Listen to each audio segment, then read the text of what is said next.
अस्सलाम वालेकुम, कैसे हैं आप सब। इस चैनल को सब्सक्राइब कीजिए, लाइक कीजिए और शेयर कीजिए। हम आते हैं अपने एक्सरसाइज 4.4 पे। इसको स्टार्ट करना, अब स्टार्ट करते हैं। हम करते हैं अब क्वेश्चन नंबर 1। ठीक है, सबसे पहले इसको आप ऐसे लिखें, x cube over x square plus 4 का स्क्वायर इक्वल टू स्क्वायर है। पहले एक बार लिखेंगे, क्या कौन सा फॉर्मूला आता है स्क्वायर पे, ए एक्स प्लस बी वाला, एक्स स्क्वायर प्लस 4। ठीक है, फॉर्मूला यही आगे अगेन होगा, स्क्वायर है मतलब इसको दो बार लिखना है, 1 और 2। तो कौन सा आगे आएगा, सी एक्स प्लस टी। सी निकालेगा, क्यों, क्योंकि स्क्वायर है, स्क्वायर की वजह से यही फॉर्मूला रहेगा। ओके, ये फॉर्मूला बस आप इसका ध्यान रखिएगा, फिर आगे ईजी है, सोल्व हो जाएगा। एलसीएम लेते हैं इनका। ये तो उधर वैसे की वैसे आएगी। ठीक है, इसका एलसीएम लेंगे तो एक्स स्क्वायर प्लस 4 का क्या आ जाएगा, स्क्वायर। तो इधर आ जाएगा A x plus B, x square plus 4, एक कैंसिल हो गया, पीछे एक रह गया। ठीक है, प्लस सी एक्स प्लस डी। ठीक है, ये कैंसिल हो गया। अब ये सेम थे, सेम कैंसिल, पीछे बचा x cube equal to A x plus B x square plus 4 plus C x plus d. ठीक है, और ये क्या बन गई हमारी इक्वेशन 1। अब हमने क्या करना है, जीरो के इक्वल पुट कर सकते हैं इन दोनों को, कभी भी नहीं। क्यों, क्योंकि इनको इनके ऊपर स्क्वायर और इसके ऊपर वैसे ही होल स्क्वायर, इनको जीरो के इक्वल पुट नहीं करना। इसके लिए क्या करना होगा, इक्वेशन को सोल्व करना होगा। इसमें स्टार्टिंग में ही सोल्व करना पड़ा, चलो कर लेते हैं। एक्स क्यूब वैसे का वैसे ही, ए एक्स को अंदर जाके मल्टीप्लाई करते हैं तो क्या होगा, ए एक्स क्यूब प्लस 4 AX। ठीक है, ये क्यूब कैसे हुआ, क्योंकि ये स्क्वायर था, ये 1, तो 2 और 1 क्या था, 3x क्यूब हो गया। ठीक है, अब बी को अंदर करते हैं, B x square plus 4b। ठीक है, प्लस सी एक्स प्लस डी वैसे का वैसे ही। ठीक है, अब क्यूब, अब इसको सीक्वेंस लिखते हैं, पहले क्यूब वाली आ गए, अब और की क्यूब वाली है नहीं, अब स्क्वायर वाली लिखनी है, एक ही स्क्वायर वाली है। ठीक है, अब लिखते हैं स्क्वायर से कम एक्स वाली, पहले आ जाएगा 4AX, फिर क्या है, फिर सी एक्स आ जाएगा। अब कॉन्स्टेंट टर्म कहाँ है, 4b प्लस डी। ठीक है, अब इसमें से कॉमन निकाल लेते हैं, एक्स क्यूब इक्वल क्या आएगा, ए ही आएगा बस, ये ही है, इसका कॉमन क्या निकालना है, बी एक्स के इधर से आएगा, इधर से कॉमन आ जाएगा 4a प्लस सी का कॉमन, और इसको ब्रैकेट में लिख दें 4b प्लस डी। ठीक है, और यही फॉर्मूला लगाएं, equating the coefficient term of,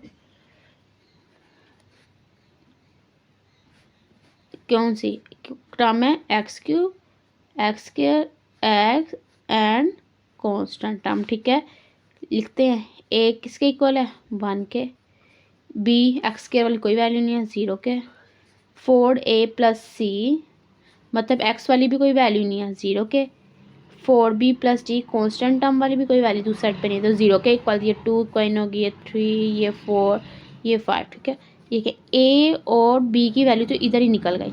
अब हमने सी और डी की निकालनी है, तो ए और बी, ए वाली वैल्यू पुट करते हैं इक्वेशन 3 में, put a equal to 1 in equation 4 में। ठीक है, ये वाली 4 ए की जगह 1 आ जाएगा, प्लस सी इक्वल टू 0, तो ये क्या हो जाएगा, 4 प्लस सी इक्वल टू 0, और 4 जाके आ जाएगा -4, ये सी की वैल्यू भी आ गई है, बी सी हो गया, अब डी की रह गई है, तो इसमें पुट करते हैं, इसमें पुट किया तो डी की वैल्यू आ गई। अब इस आंसर को लिखते हैं, चलें वही फॉर्मूले में, ए की वैल्यू क्या थी, 1 एक्स प्लस बी क्या था, 0, डिवाइड में क्या है, ये देखें एक्स स्क्वायर प्लस 4 आ गया। ठीक है, प्लस सी एक्स प्लस डी था, तो सी की वैल्यू क्या है, -4, साथ एक्स था, प्लस डी में क्या है, 0, 0 आ गया, और इधर क्या था, एक्स स्क्वायर प्लस 4 का स्क्वायर, ये आंसर हो गया।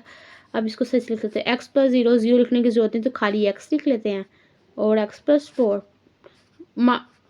माइनस प्लस माइनस हो गया, और 0 लिखने की जरूरत है, 4x हो गया, एक्स स्क्वायर प्लस 4 का स्क्वायर, और ये इसका आंसर है। ठीक है, अब आते हैं क्वेश्चन 2 पे। क्वेश्चन 2 भी एज टी ये देखें ऐसा ही है, x4 plus 3x plus x plus 1 ऐसे लिखे हैं। ठीक है, ये अब जो सा है इनका फॉर्मूला लगाते हैं।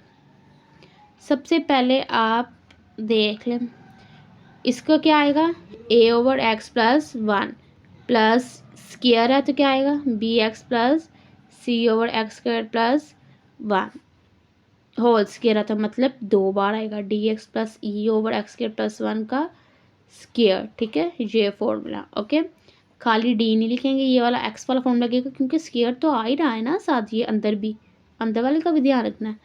अब एलसीएम ले लेते हैं, क्या आएगा, एक्स प्लस 1 और एक्स स्क्वायर प्लस 1 का होल स्क्वायर आ रहा है ना एलसीएम में, तो ए ऐसे ही एक्स प्लस 1 कैंसिल हो जाएगा, पीछे रह जाएगा एक्स स्क्वायर प्लस 1 का whole square plus B X plus C आ गया साथ, एक एक्स स्क्वायर प्लस 1 कैंसिल हो गया, एक साथ आएगा और साथ क्या आएगा एक्स प्लस 1, ठीक है, प्लस डी एक्स प्लस ई हो गया, ठीक है, ये कैंसिल हो गया, पीछे रह गया एक्स प्लस 1। ओके, इक्वल से पहले जो वैल्यू है वो आप लिख लें, x four plus 3 X square plus X plus 1 और एक्स प्लस 1 और एक्स स्क्वायर प्लस 1 का होल स्क्वायर, ठीक है, सेम वैल्यूज कट जाएंगी। ओके, बाकी अभी कोई हैं लिखते हैं, X four plus 3 X square plus X plus 1 equal to A X square plus 1 का whole square plus B X plus सी X square plus 1 X plus 1 plus D x plus E और X plus 1, ठीक है, ये equation बन गई है। अब इसको ज़ीरो के ऊपर पुट करें, ए की वैल्यू आ जाएगी और फिर इन दोनों के लिए आपको इक्वेशन सॉल्व करनी पड़ेगी, ठीक है। अब ये बाकी आप खुद करेंगे, इसके ये जो मेन थी ये बन गई है, ठीक है, ये देखें ये जो सी इक्वेशन बन गई। ओके, ये सेम सेम कट हो गया और ये इक्वेशन बन गई। अब जो सा है इसके लिए आप एक्स प्लस 1 को ज़ीरो के इक्वल पुट करेंगे, फिर जो सा है ए की वैल्यू आ जाएगी और बी और इनकी वैल्यूज़ के लिए आपको इस इक्वेशन को सोल्व करना पड़ेगा, देन इनकी वैल्यूज़ आ जाएंगी, ठीक है। और ये जो मेन काम था हो गया, कोई क्वेश्चन तो आप इसको सोल्व करें, इसको ना होता मैसेज कर सकते हैं। अब आते हैं क्वेश्चन नंबर 3 पे। सबसे पहले देखेंगे एक्स वाली है तो मतलब ये वाला फॉर्मूला लग गया, स्क्वायर है तो बी एक्स प्लस सी और होल स्क्वायर है तो 2 पर आ गया, ठीक है। ऐसे एलसीएम लिया, ये इससे कैंसिल, पीछे ये रह गया एक्स स्क्वायर प्लस 1 का स्क्वायर आ गया, बी एक्स प्लस सी एक कैंसिल हो गया, एक साथ आएगा और X plus 1 plus D x plus C ये कैंसिल हो गया तो एक्स प्लस 1 साथ आएगा, ठीक है। मैं नीचे लिख लिया, आप साथ लिखिएगा। ओके, ये कैंसिल हो गया, सेम थे। उसके बाद ये एक इक्वेशन बन गई। अब मैंने एक्स प्लस 1 को ज़ीरो के इक्वल रख के पुट की इसकी वैल्यू इसी इक्वेशन में, ठीक है। और ये एक ये माइनस में प्लस 1 जीरो तो जीरो की वजह से सारी इक्वेशन जीरो हो जाएगी, ये भी जीरो हो जाएगी, ठीक है। तो ए की वैल्यू ऐसे आ गई। अब इन दोनों के लिए आप इस इक्वेशन को सोल्व करेंगे क्योंकि स्क्वायर वाली वैल्यू को आपने कभी ज़ीरो के इक्वल पार्शियल फ्रैक्शन में नहीं रखना, ठीक है।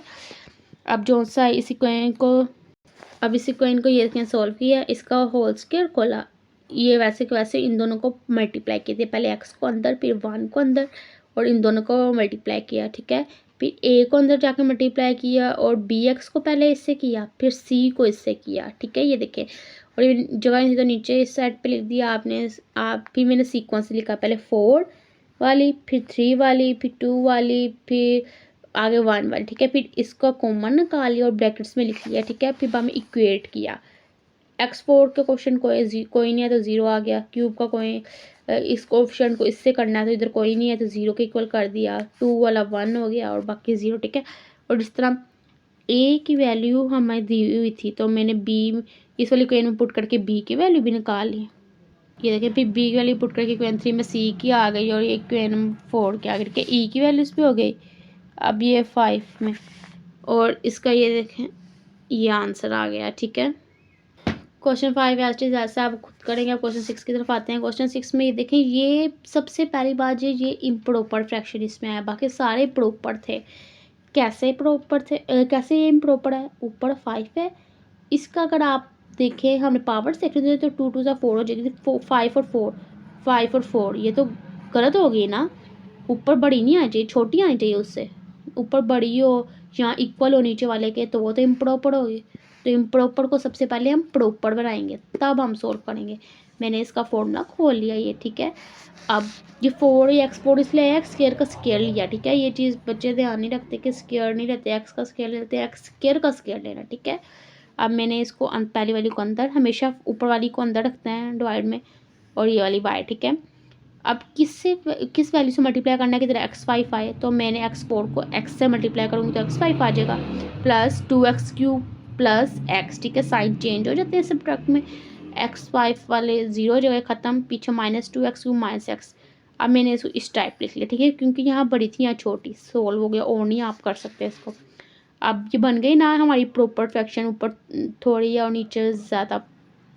अब यही फॉर्मूला लगाएंगे, ये इसके लिए कौन सा फॉर्मूला यूज़ होता है स्क्वायर के लिए, ax + b होल स्क्वायर था, तो फिर cx + d भी आ गया, इनका एलसीएम लिया, ये इससे कैंसिल हो गया, एक साथ आ गया, ठीक है, ये सारा कैंसिल हो गया, पीछे बस cx + d रह गया, ये दोनों सेम थे, कट हो गए, और ये की कोइन बन गई, ठीक है।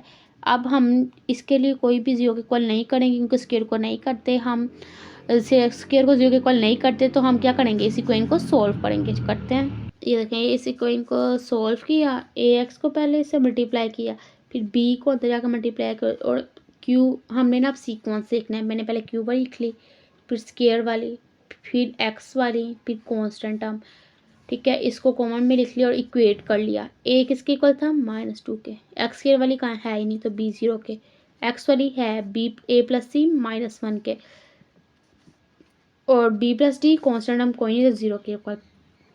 ए की वैल्यू -2 थी, तो इक्वेशन फॉर्म में पुट करके सी की निकाली, और बी की वैल्यू 0 थी, तो इक्वेशन फॉर्म में पुट करके 0 आ गया, और फिर मैंने इस तरीके से इसका आंसर लिख लिया, ठीक है, और ये सॉल्व हो गया। और आप लोगों से चैप्टर 4 से रिलेटेड आप लोगों का कोई भी क्वेश्चन हो तो आप कमेंट सेक्शन में पूछ सकते हैं। चैप्टर 4 हमारा ख़त्म हो गया। Thank you.